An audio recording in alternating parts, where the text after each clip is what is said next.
মধ্যপ্রাচ্যে যুদ্ধের উত্তাপ কমলেও পুরোপুরি কাটেনি উত্তেজনা। এর মধ্যেই ইসরায়েলকে কড়া বার্তা দিয়েছেন মার্কিন প্রেসিডেন্ট ডোনাল্ড ট্রাম্প। ইসরায়েলি প্রধানমন্ত্রী বেনিয়ামিন নেতানিয়াহুকে সতর্ক করে ট্রাম্প বলেছেন, ইরানের সঙ্গে নতুন করে সংঘাত জড়ালে ইসরায়েলকে একাই যুদ্ধ চালিয়ে যেতে হবে। সাম্প্রতিক পাল্টাপাল্টি হামলার পর ইসরায়েল ও ইরান দুই দেশের সামরিক অভিযান স্থগিতের ঘোষণা দিয়েছে। তবে ইরান স্পষ্ট জানিয়েছে, লেবাননে নতুন করে হামলা না করলে ইসরায়েলের বিরুদ্ধে আর কোনো সামরিক পদক্ষেপ নেবে না তেহরান।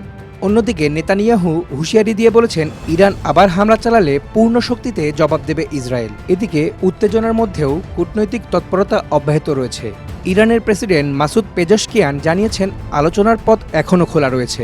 একই সঙ্গে অ্যান্তোনিও গুতেরেস সব পক্ষকে যুদ্ধবিরতি মেনে চলার আহ্বান জানিয়েছেন।